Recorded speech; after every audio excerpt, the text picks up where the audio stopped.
Frontline is made possible by the financial support of viewers like you and by the Corporation for Public Broadcasting.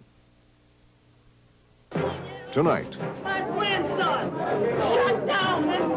Shut down and won't die! When 16-year-old Yusuf Hawkins was murdered in a white New York neighborhood called Bensonhurst, racial tensions exploded. Yesterday showed the open hostility that exists in New York. Yusuf was a victim of racism. Everybody has used this incident. Everybody has exploited this boy's death. Tonight on Frontline, race, politics, and 7 days in Bensonhurst.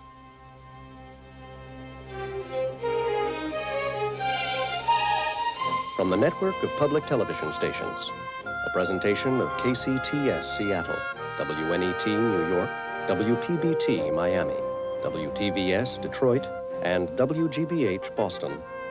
This is Frontline with Judy Woodruff. Good evening. It has been another ugly week in New York City. Over the past few years, New York has witnessed a string of violent racial confrontations that have left it with the reputation as the most polarized city in America. This week, those divisions seem to have deepened even more. In a Brooklyn courthouse, juries have been deliberating the fate of two young white men accused of murdering 16-year-old Yusuf Hawkins last summer. The activist Reverend Al Sharpton has warned that if the jurors do not return verdicts of murder, that, quote, you are lighting a match to the end of a powder keg and telling us to burn the town down. What excuse are you going to give us about Yusuf if you come back with anything less than murder? How much do they expect black people to take in this city? Meanwhile, a boycott of Korean grocery stores led by black activists protesting the treatment of black customers entered its 15th week. Don't buy! Don't buy! No respect! No peace! No respect! No peace! On Sunday, the tensions between Asians and blacks appeared to take a violent turn when a group of black youths clashed with three Vietnamese men, leaving one badly injured. David Dinkins, New York's first black mayor, confronted the most serious crisis of his tenure. I challenge all of the people of this city to reject these calls to bigotry, because if the bigots succeed in spreading their poison, it's nobody's fault but our own. Tonight, Frontline examines the anatomy of one racial crisis in New York City, the murder of Yusuf Hawkins. Our program focuses not on what happened that night, almost a year ago, when Hawkins was killed, but on the days that followed, as the murder engulfed the entire city. Our program was produced and co-written by Tom Lennon. The correspondent is Shelby Steele, a professor at San Jose State University, who has written from a first-person perspective on issues of race. What follows is an essay, one man's view of the meaning that can be found by revisiting 7 harrowing days in Bensonhurst.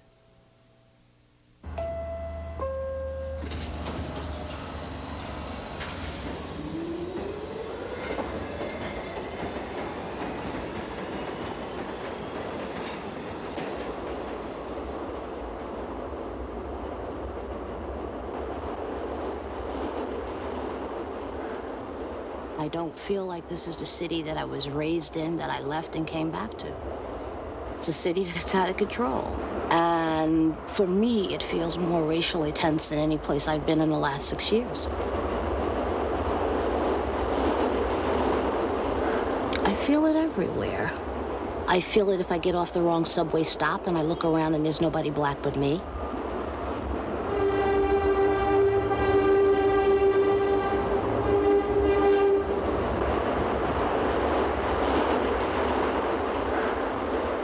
The subways go through all neighborhoods in New York, and people, even though they're underground, know where the boundaries are. You know that 96th Street is just about the last white middle-class stop in New York. After that, you're going through enemy territory if you're white middle class.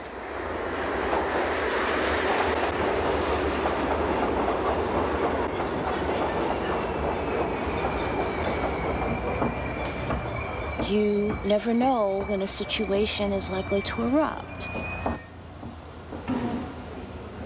That's a scary way to live. And in my opinion, the city is always on that edge.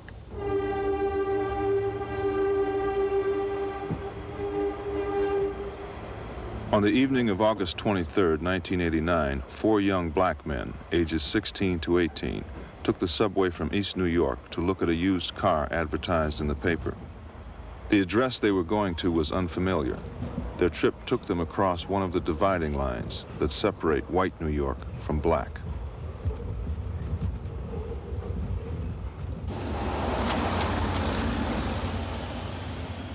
The incident began Wednesday night at 9:20 in Bensonhurst. 4 black youths had gone to the neighborhood to buy a car they saw advertised in a newspaper. The trouble began while they were walking on Bay Ridge Avenue. Sergeant Tina Mormon says a group of 10 white men wielding baseball bats met up with 4 youths. One white man fired 4 shots. 2 of the shots hit 16-year-old Yusuf Hawkins in the chest. He died a short time later at Maimonides Hospital. The police bias unit is investigating this. Carol Dioria, 1010 wins at the 62nd Precinct in Brooklyn.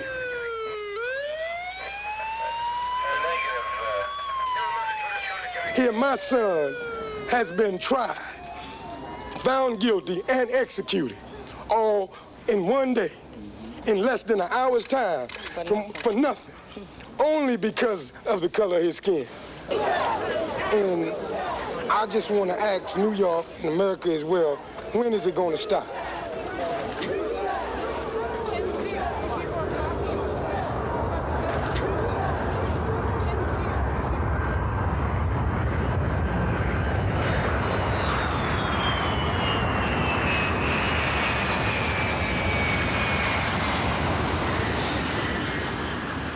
It was wintertime when we started to make this film, and Yusuf Hawkins' murder had long ago slipped from the front pages. When I first got the news of Hawkins' murder, for a second I felt that primitive fear I used to feel as a young black boy growing up in Chicago. There is the sense of relapse that comes with that kind of news. The sense that an ugly element of our history has somehow crawled forward into the present and made our belief in racial progress feel like an illusion.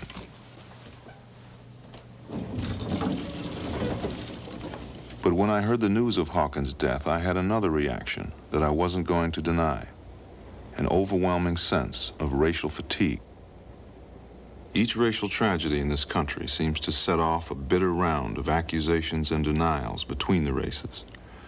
And as I arrived in New York, I brought with me an uncomfortable feeling of déjà vu. I had come to New York to look back on Yusuf Hawkins' death, but I didn't want to write yet another news report. I have long believed that race is a mask through which other human needs manifest themselves. I think we often make race an issue as a way of not knowing other things about ourselves. What happened in Bensonhurst was tragic and real, but I think this event also shows us as Americans much about the uses we put race to, about the fears and urges for power that we mask with race. In this sense, the story of Bensonhurst is an allegory. If most Americans, like me, are fatigued by racial conflict, we are also threatened by it. And if Bensonhurst is a tragedy, it is also an opportunity to know.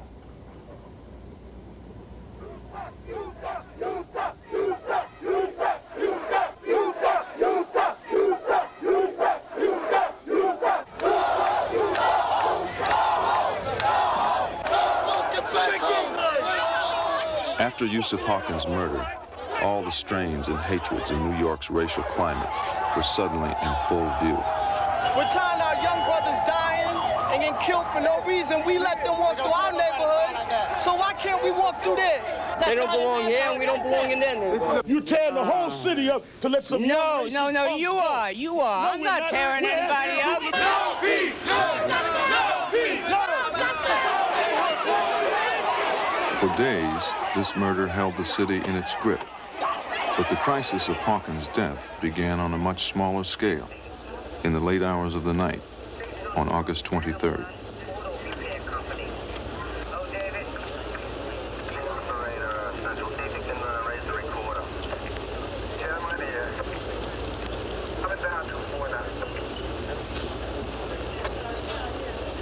When they finally sat us down in the police station and talked to us, they told me that they believed that it was a racial incident. That my son and his 3 companions were at the wrong place at the wrong time. That from 25 to 30 young white youths with baseball bats attacked it. One youth had a gun. And my son happened to be the one in line to fire. End of story. They found bats in parks. They found bats at the scene of the crime. You know, so they pretty much knew what was going on. Reporters were immediately dispatched to the family home on Hegeman Avenue. The family at that time, they were in the house, and a few of them were out on the porch, clearly in shock. And the questions are coming. Boom, boom, boom, boom. Was your son an honor student? Why was your son in Bensonhurst? What was he doing there? What was the 2 guys doing with him? Within hours, the police had questioned numbers of suspects, and details began to emerge.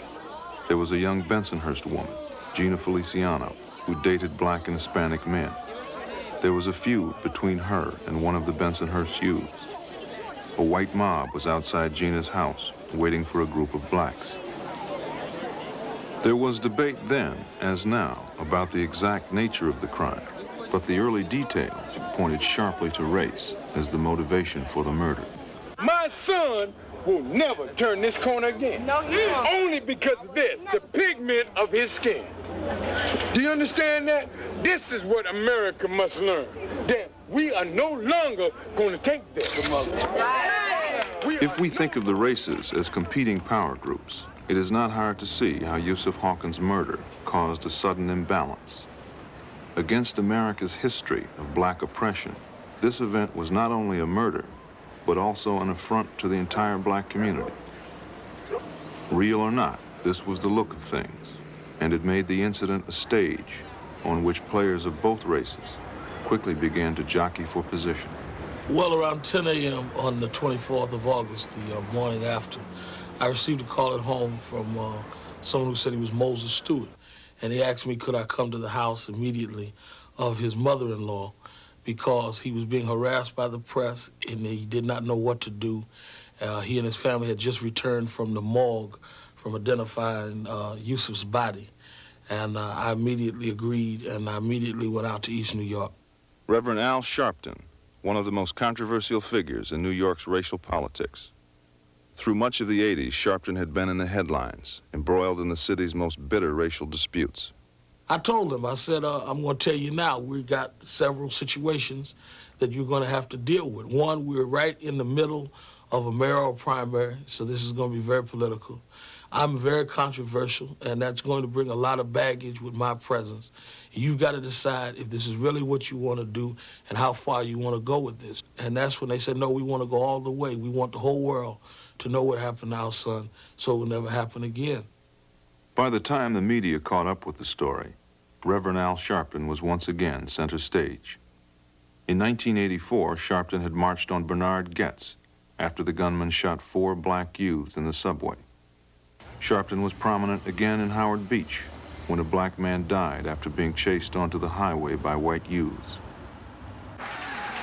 Sharpton was also a key advisor in the case of Tawana Brawley, who claimed to have been raped by Ku Klux Klan sympathizers. After a long investigation, a grand jury declared her story to be a fraud. The Brawley case and Sharpton's role in it had not been forgotten. Now, as the news of Hawkins' murder filtered through the city, many white New Yorkers were on their guard. Whenever Al Sharpton is involved with a cause in New York, I think most white New Yorkers, certainly not all, but most assume it is a phony cause. There were people who were going to seize on on this opportunity. Al Sharpton. As soon as Al Sharpton became involved, you knew that all of a sudden this was going to become some sort of media event. Because it's almost like Hollywood. This guy is, he's orchestrating a happening. I know from experience that a lot of cases are won and lost in terms of the public perception in the first 24 hours. The fact that every 5 minutes there was another media truck pulling up outside. So I knew that there was going to be mass media play. The question is how the media was going to play it. As the media recognized the dimensions of the story, so too did New York's leading politicians. The Manhattan Borough president doesn't usually visit the home of murder victims in Brooklyn, but David Dinkins wants to be mayor. And after a half-hour meeting with the dead youth's family and Reverend Al Sharpton, David Dinkins told how he believes Yusuf Hawkins' killing relates to the race for mayor. I don't blame the mayor or any individual for this circumstance, except to say all of us, each one of us bears some responsibility for trying to make a better city, a city. It was about 5 o'clock. Hawkins had been dead for 18 hours. The city was in the midst of a primary campaign. Ed Koch, mayor of New York, faced a difficult re-election. I'm sure that I can do more, and I'm going to try to do more. But let no one deceive you to think that if someone else were in my place, that incident in Brooklyn would not have occurred. It might not have occurred, but it would have. Mayor Koch quickly tried to arrange his own condolence visit. But Koch didn't want Sharpton at the home, and the family sent the mayor a message not to come. 10 minutes later, Jesse Jackson calls. And then everybody, I mean, the NAACP officials and this councilman and that congressman, people started a steady stream for the next few hours into the house, on into the wee hours of the morning. It was now just 24 hours since Hawkins had been murdered. The media, the black leadership, the top officials of city and state, all were now drawn in to the crisis of his death.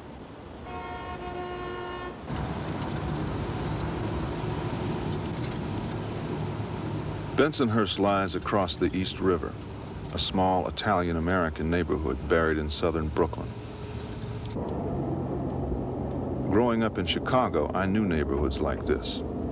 They were enemy territory. As a boy, I often heard blacks say that one of the first words new immigrants learned was the word nigger. This word was a means to status in America, a quickly absorbed prejudice that meant one could be above at least one group. So for many new immigrants, racism was a means to power, a shortcut to the American dream. The story of Yusuf Hawkins seemed to me a great deal about power. Whites, especially the least strong, can find power in despising blacks. But blacks too could derive power from Hawkins' death. I believe the power that comes from having been victimized by whites has been the primary power blacks have had in this country. And over time, we have learned to exercise it. I said, I think what we ought to do is Saturday, I ought to go to Bensonhurst. I have an organization. I know I can put 500 people in the streets. And I think if we go to Bensonhurst, the reaction of the white community will clear all of this up for the perception of the American public. Sharpton set out to prove that Bensonhurst was a racist community. Meanwhile, its residents were busy protesting their innocence. Is there racial tension in this neighborhood? No, it ain't racial. Everybody blows out of course. It's not racism. Not racial. Nah, it's not a racial tension area. No. There's nothing like. We don't look for trouble. That's right. And I'm sure, you know, like they weren't looking for trouble either, but they were in the wrong place at the wrong time, I guess, you know. These things happen, you know, but don't make a big deal out of it, because now if you make a big deal and you know what's going to happen, they're going to come down, and we're going to start, they're going to start, and there's going to be a big thing, right? So if we keep it low and forget about it, you know, maybe it'll just die down. Now Sharpton planned to march through the heart of Bensonhurst. I knew that Bensonhurst would clarify whether it was a racial attack or not. We were told on Friday that there would be a march the next day and that Al Sharpton would lead the march. And this was a sort of a mythic figure, of Sharpton, to the people of Bensonhurst. we see hundreds of whites standing there. Unbelievable. I mean, even with my expectations, I didn't expect that kind of crowd. Ahmed, pick up crowd. Ahmed, play the crowd, play the crowd. Warriors, what do you want to hear? You want to hear hatred and violence? You ain't gonna hear it from us. Bullshit.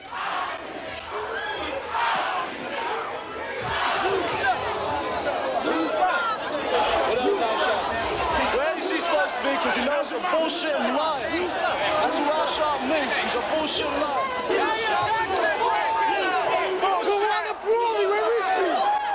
In the beginning, the interest was, where's Sharpton? You know, where's the fat guy? It was almost a joke. You know, it wasn't so much that people were frightened or angry or anything at that point. It was kind of hand-rubbing glee. You know, great, there's going to be a fight. Crazy Italian Americans! Crazy Italian Americans! Crazy Italian Americans! Crazy Italian Americans! Crazy Italian Americans! Crazy Italian Americans! This is not racist community. We just don't like black people. That's all. You sir! You sir! The hatred was there. But I think the fact that I was so controversial to Bensonhurst helped them forget the cameras were there. So what I decided to do was I was going to help them, because when I would see a crowd on the corner going crazy, Al, we're going to get you, I'd start throwing kisses to the crowd, and they would just go nuts then. That's when they would start jumping over the barricades. And I would, oh, I love you, you're my greatest friends, and they would go nuts. Go home! Go home! Go home! Go home! Go home! Go home! They were unmindful at all at how they would be perceived to the world.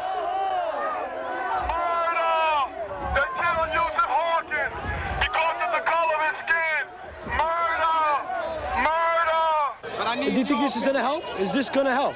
Well, or is it going to stir more? Nobody has the right to kill people. Nobody. Okay? But this is instigation. It's not demonstration. Get the fuck out of here! No goddamn neighborhood! Motherfucker! You fucking asshole! Yeah, go fucking back home! Look at you, you faggot! Frida, fucking faggot! A faggot! Fuck you! Fuck you! When we come back through the gate of the schoolyard to come back to the buses, the head of security for us was bringing us through, and a little white kid, he couldn't have been no more than 12 years old, peeked through the fence and said, "Hey, mister," and the kid hauled off and spit in his face. I went up to one woman and said, "Where were you today? Where were the adults today? Do you have any idea what your kids did out there?" And she kind of, she said, I didn't know there was going to be a march today. And the other woman kind of said, it's really a shame, because now my kid is saying the word nigger, and he never said that before. You ready? We would like to say that yesterday showed the open hostility and open racism that exists in New York. Yusuf was a victim of racism, not mistaken identity, not a passion killing. One only had to walk the streets of Bensonhurst with us on yesterday to see. We Americans have achieved a new equality of racial pejoratives. It is now as disturbing for a white to be called a racist as it is for a black to be called a nigger. Now we both have the power to put each other on the run with a name.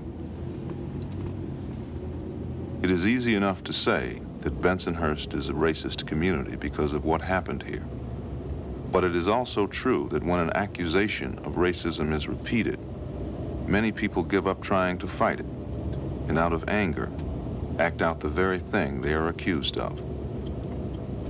First, people say, I'm not a racist.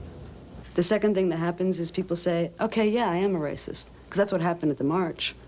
Suddenly it was like, okay, I'm going to play this role for everything it's worth. The day after Sharpton marched through Bensonhurst, a group of prominent black ministers organized a second march. We are affirming today that New York City is not going to become Johannesburg, amen. South Africa. All right. Amen, Reverend. There are people who are going to be offended by our mere presence here. But I would much rather for them to be offended by our language and our presence than for us to continue to have to bury one body after another. The black demonstrators who marched in Bensonhurst brought with them the memory of a long series of racial incidents. After shooting 4 black youths in the subway, Bernard Getz served less than a year in jail for violating the gun control laws. At around the same time, the police killed an elderly black woman, Eleanor Bumpers, in her own home. The officer who shot her was found not guilty. Then there was Howard Beach. 3 white youths were convicted, but at the time of Hawkins' death, their cases were being appealed, and many believed their convictions might be overturned. There was the Howard Beach thing, the Griffiths thing. There was the Eleanor Bumpers thing. You know, and all of these were just heightening the tension. My son, again, was just probably the tip of what says, this is it.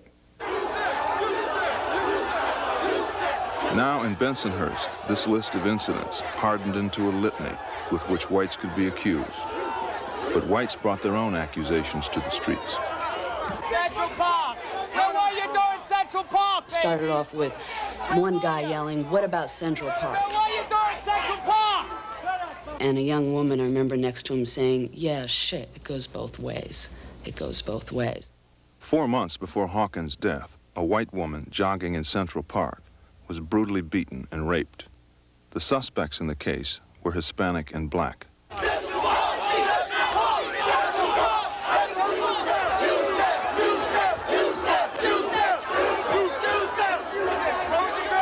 It had become totally tribal, totally black and white, and there was this sense almost that there was a tug of war about who was the victim, who was the biggest victim, and who was the aggressor. This is what you're getting.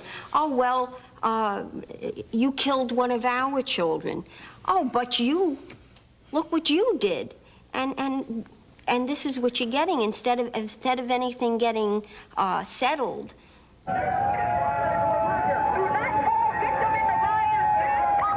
In the weeks that followed Yusuf's murder, black leaders organized a total of 7 marches through Bensonhurst. Studying these videotapes, one can feel the temperatures rising as the marches progressed.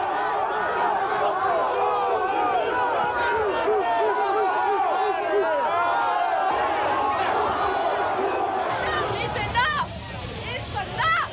This is what he wants, though. Free media. Don't you understand? This is what he wants. He's bringing more hatred than anything else. Niggas, go home!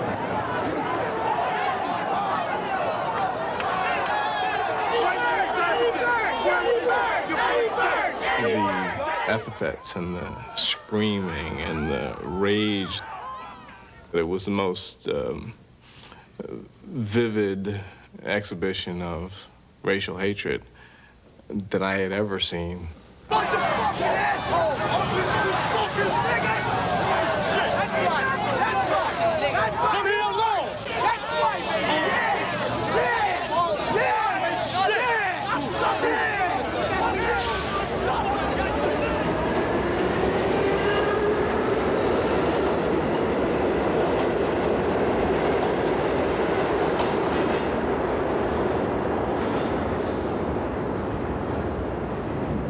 This kind of racism speaks for itself. Regardless of how it may be explained, it needs to be recognized and condemned for what it is. Bensonhurst is a small neighborhood in a massive city, and as the events in this neighborhood play themselves out, one can almost feel the larger city as a chorus in the background. All of white New York, and for that matter, white America, stand accused by implication.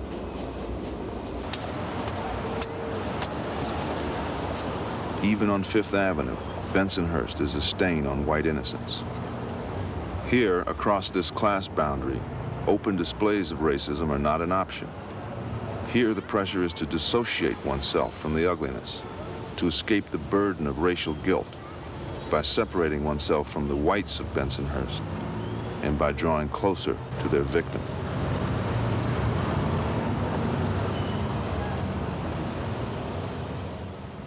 Larger New York was quick to dissociate itself from the racial confrontation. Those who lived in Bensonhurst could feel they had become bit players in a much larger drama. To hear the media always tell you, your neighborhood is racist, your neighborhood is racist, and pointing the finger at the neighborhood, was a way of exonerating themselves, exonerating themselves, because I believe that racism is all over. And to point the finger at another is a way of saying, I'm not a racist. I believe that Hawkins' death was not just a source of power for blacks, but also for whites. By making a special show of concern for Hawkins, whites could demonstrate their racial innocence, if for no other reason than to fight off the charge of racism. And so both black and white politicians were drawn to Yusuf's body, as though in its lifelessness, it contained a power they all needed. Their role as leaders was to publicly stand in proximity to this deceased boy and find the tone and the posture that would give them their highest profile of innocence. In America, where race is concerned, innocence is power. Do you think that people sensed that there was power in this tragedy?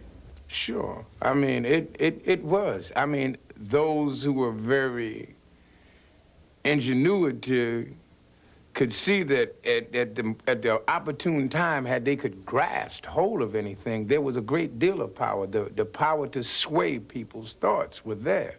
Anyone with any kind of sense could see, that if I do the right thing, if I can get Mr. Stewart, if I can get the Hawkins family, if I can get them all, that I have the opportunity to sway people. I have an opportunity to pull votes. After Hawkins' death, the mayoral candidates canceled most of their campaign appearances. Effectively, the murder was now the campaign. The candidacy of David Dinkins gained new strength after Bensonhurst. Dinkins promised racial harmony and made this promise the centerpiece of his campaign. His visit to the Hawkins household that first day had been an important chance to drive home his image as a healer. All the press is outside. We shake hands warmly. I introduce them to the family. We go upstairs. Everyone went upstairs to the second floor. Your instincts as a reporter comes out, and obviously you're going to walk in naturally, so I did. And Dave says that I came to express my condolences to the family. I heard some of what you said, Mr. Stewart, on WLIB, and I'm very sorry what happened. In all likelihood, I will be the next mayor of the city and will try to do what I can that this never happens again. One of the cousins of Diane says, what do you mean, never happen again? What are you going to do about this now? What the so-and-so are you talking about? You do not take my son's death as a political thing to take pot shots at other politicians. That was not my son's program. He was not involved in politics. Before we could get used to that, everybody jumps in. We don't need any sympathy. We don't need anybody posturing. We don't need anybody out here campaigning. We don't even know what you came here for. If you can't do anything about it, you can get the so-and-so out of here. I'm sitting in the corner and I'm ducking, and you're not hearing anything out of me. I'm not even breathing. It was clear that if Mr. Stewart wanted to, or if Reverend Sharpton wanted to, they could have walked outside to the 5 to 10 cameras out there and said some things that could have really hurt the campaign of David Dinkins. The absence of understanding is what leads to a disrespect. And you folks have to be respected. It's important. Jesse Jackson flew into town to attend the Hawkins wake. Arrangements were made for him to meet with the family in a private room.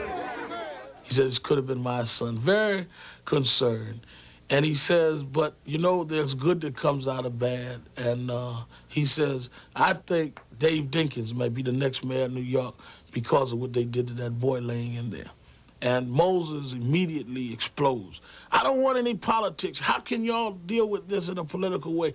This is not political. I don't care who the mayor is. I want justice. I had to stop him right there. because I did not believe that Reverend Jesse Jackson was disobeying the wish of the father of the deceased for political campaigning for David Dinkins. And I had explicitly let out, do not use Yusuf in the context of political things.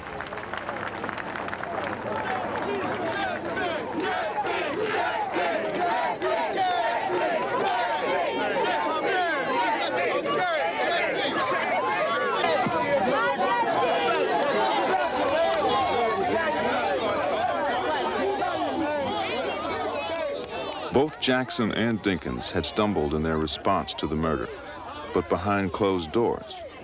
Mayor Koch's miscalculations were of a more public kind. I would hope that nobody turn this into a political matter. The second thing that I urge is that people not engage in marches into communities. And the reason is the community thinks it then is the perpetrator of the violence. And I don't think that any community can be branded that way. Communities ought not to be condemned. Bensonhurst ought not to be condemned. Howard Beach or any other part of this town. If Koch thought his defense of Bensonhurst would win white support, he was mistaken. His remarks provoked disapproval among whites and blacks alike. He was very concerned about the feelings of the people in Bensonhurst. I mean, he kept saying that, you know, we don't want to blame this entire community. Well, at the time, people weren't blaming the entire community. They were protesting against racial violence. And that was the wrong posture to take. Over the years, Koch had often offended black New Yorkers. His combative tone with the city's black leaders had made him something of a hero to many whites. But now Yusuf's body lay in an open coffin, the eyes of the city on him. Koch needed to be seen in a softer light. He drove to the funeral home to pay his respects. When he gets out the car, you immediately knew. I'm inside with Moses, who had just finished going through his thing with Jesse. And I all of a sudden hear, it sounds like a million voices booing outside. And I said, that's got to be Ed Koch. All you heard was, it was almost like an explosion, like standing outside of Madison Square Garden, and this man, and you didn't know who, you knew it was somebody important, just came flying through the door. And he looked, and all he saw was black faces, and he didn't know what to do. So his natural instinct was, I'll go view the body. After viewing the body, Mayor Koch embraced Moses Stewart and then was escorted out by a side door.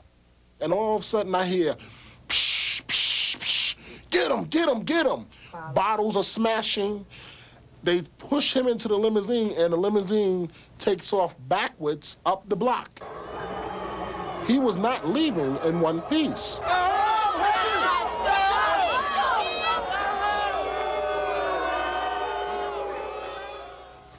Everybody has used this incident. Everybody has used this incident for their own soapbox. They have gone on their own soapbox and used this incident. Everyone has exploited this boy's death. It becomes a feeding frenzy. The media is acting like complete nuts, and everybody's competitive. Everybody wants the story that the other guy didn't get. The Yusuf Hawkins story attracted media from all over the country. At times, television crews and photographers seemed almost as numerous as demonstrators.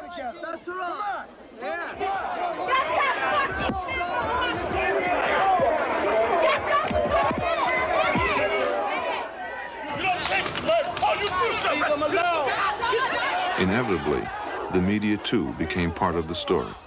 They were going to stay there as long as the story was hot. They were taking me to lunch. I mean, I could have gotten me some Gucci suits had I played it right. Ms. Hawkins, would you stand at that mic and respond if you want to respond? You gonna call me a racist? You gonna call me a bigot? I didn't call you a racist. I'm just telling you how sorry I am. And if you don't want my sorrow, then that's fine. Well, let me ask you this, Mr. Hawkins. Mr. Hawkins. When are you going to make it end? That's right. I always knew that the media could not be completely trusted, but I have to say that at first I trusted them very much and was very open and honest. And it was only at the time when Roy Innes came into the neighborhood to host a vigil service for Yusuf Hawkins that I realized the power and the drawing power that a media figure has.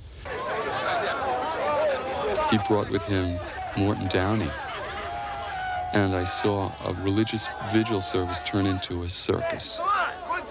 And I saw that the people loved it because they could be on the tube for a few minutes. Are these people racist? These people? No, we're not racist. Are you folks racist? No! That's the answer. Quiet. Shut up. I have a friend of yours here, a friend of mine, and a friend of yours. He put his schedule aside to be here with us. Let him in. Let's hear from Mordani. Let him in.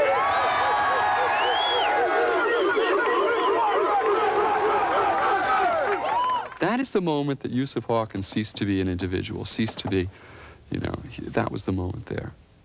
Because the ground that was hallowed by his blood became a circus ground. And it was a media figure who did that.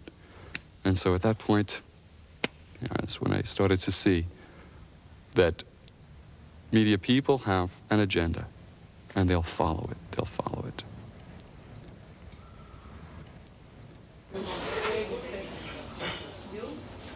I remember when I was 9 years old, Emmett Till was murdered in Mississippi. He was a black teenager from the North who was killed and mutilated for supposedly whistling at a white woman. I remember sneaking a look at the picture of Till's disfigured body in Jet magazine because Mr. Hilton, the barber, had forbidden children to see it.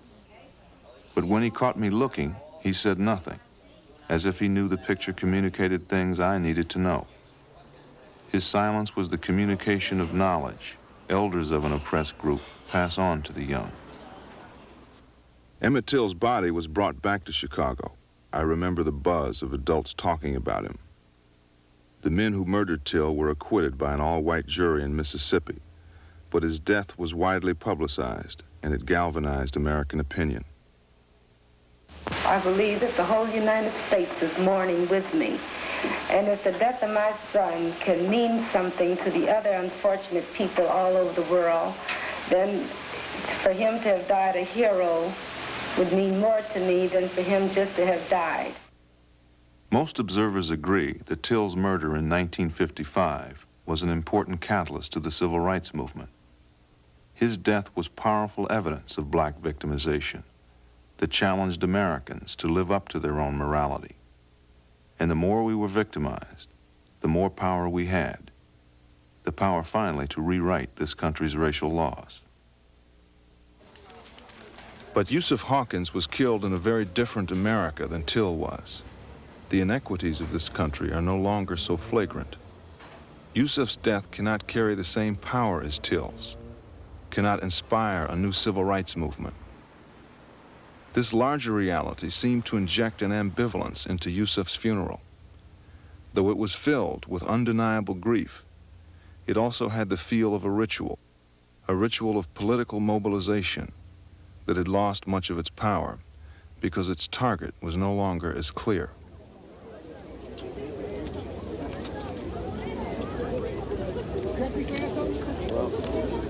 There's so much pain and so much hurt in this atmosphere of violence. It's so reminiscent of Emmett Till being killed on a race, sex-motivated lynching in Mississippi in 1955. And now here another race, sex-motivated act of terror. In the last days of August 1989, New Yorkers gathered in Brooklyn to bury Yusuf Hawkins.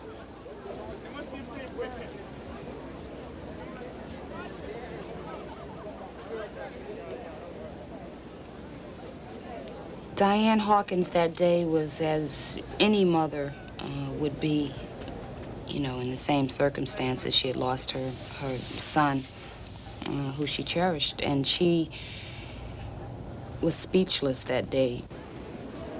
In the the chapel itself, I mean, you had thousands of people filing by the open casket. You had old ladies weeping. You had little kids crying and just wondering why this happened. So you knew that there was a bond that brought everybody together. It was something that united all African Americans that day who had come from far and wide to express their feelings to the family and to express their sense of loss at what had happened, because this was not just a loss for the Hawkins family, it was a loss for all of us.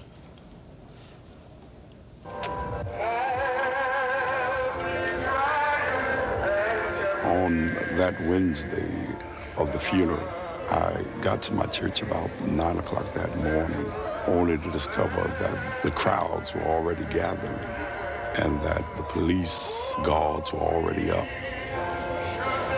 It was amazing to me.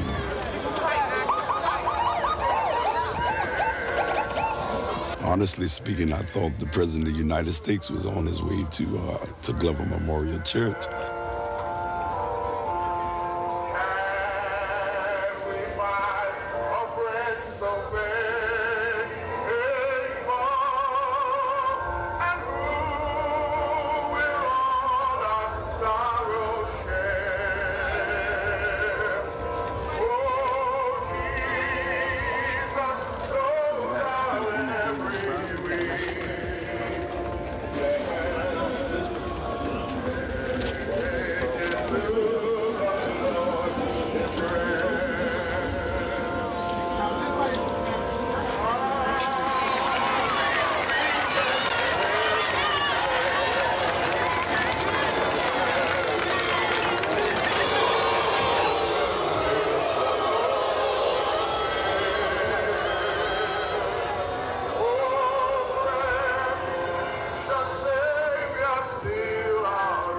The only whites who were at that funeral were politicians, office holders, but there were no ordinary citizens that I saw who went on their own kind of as a mark of respect or mourning for this youngster. And that told me a lot about the racial situation in New York. The guest list at the funeral read like a who's who of New York politics. As New York's governor, Mario Cuomo, made his way into the church, onlookers shouted cries of "Murderer, it's your fault." The governor would later describe the booing as appropriate. It was the white guilt that motivated the governor, the mayor, the candidates for mayor, the council members, all of them, to try to jockey for position, to condemn it, say that I'm not part of it, it wasn't me, I don't feel this way, I'm sorry. And to be the one that said I'm sorry the loudest, or that it's not my fault the loudest. I mean, left to their own devices, I don't think those politicians would have been at that funeral. On the other hand, there were a lot of blacks who, left it to their own devices, would not have been at that funeral either. I mean, many of the people who actually were inside that church were there for what I think were political, in many cases cynical, and in some cases exploitative reasons. You were there when Martin Luther King marched from Selma to Montgomery. You were there when they crucified Malcolm X. You were there when they crucified Elijah Muhammad, Kwame Ture, H. Rap Brown. You are always there. And now we're here again on the front row, mourning the loss of an innocent life. Never again. Never again. Never again. There are those who felt it was being used as something political. I had a different feeling. My feeling is that I think Bensonhurst should have been the Selma of the 80s. I feel that strongly. Everyone who was anybody was visible in the 50s and 60s. To me, this was the same kind of issue. Let freedom ring today. Not only let it ring in New York, but Mr. Mayor, Mr. Governor, let freedom ring from Howard Beach. Let freedom ring today, just from Bensonhurst, that we're not going to take what we used to take. We want to walk where we want to walk. We want to talk like we used to talk. We'll stand where we used to stand.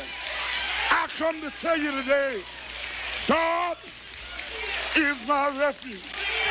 God is my strength. God is my rock in a weary land. And if you don't respect me, that's all right.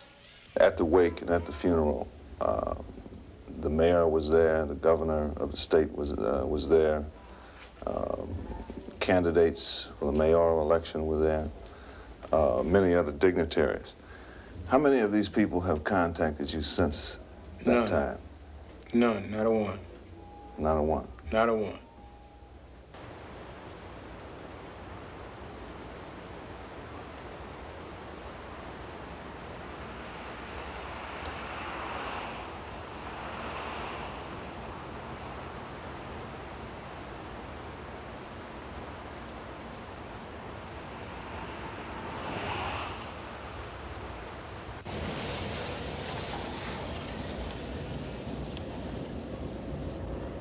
This is East New York, the neighborhood where Yusuf Hawkins lived, and where most of the friends who accompanied him on the night of his death still live. It is a neighborhood where young black lives are shattered all the time, without making the newspapers, and without the notice of national leaders.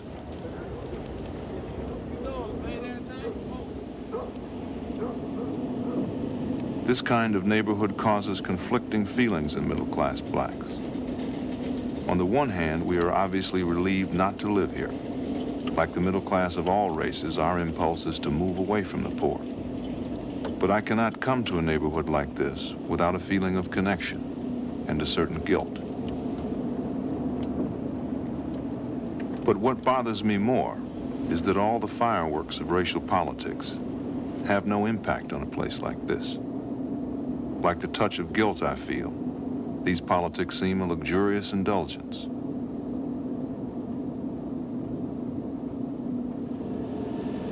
I think too often we blacks have confused the struggle against racism with the struggle for economic development. Yusuf Hawkins' death and the attention it received will hopefully have the power to make inroads against racism. But it is important for us to know that this power stops at the door of economic development.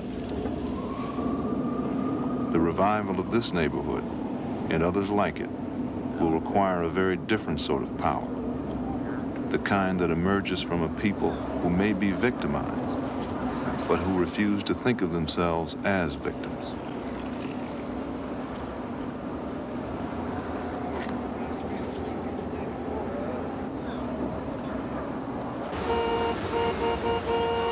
After the funeral, New Yorkers began to turn their back on the Hawkins affair. There were more demonstrations in his name, one of which grew violent. But as the summer ended, the demonstrations grew smaller and less frequent. Gradually, the city went back to its daily life.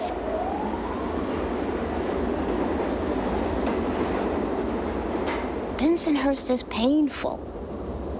We react for 10, 15 minutes, 5 days, whatever, and then we go quietly into our corners. We've survived yet another pushing to the brink.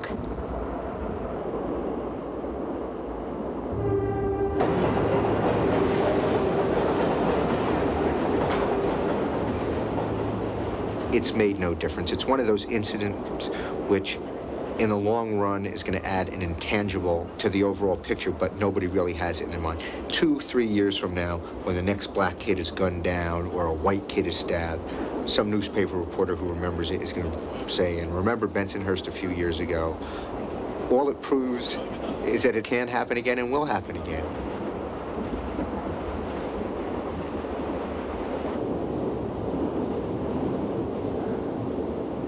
In America, the races have long been cast as enemies.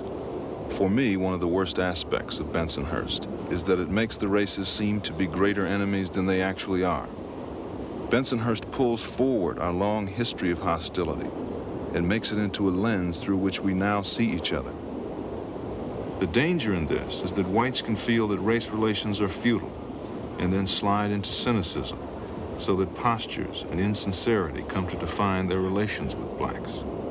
The danger for blacks is that we will gird ourselves for a bigger fight with racism than the one we actually have, and so drain off energy that we need for development. In this way, the memory of injustice evoked by Bensonhurst can become its own form of oppression. We have to know that what we remember is not entirely what we live.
Frontline is produced for the Documentary Consortium by WGBH Boston, which is solely responsible for its content. Frontline is made possible by the financial support of viewers like you and by the Corporation for Public Broadcasting. For videocassette information about this program, please write to this address.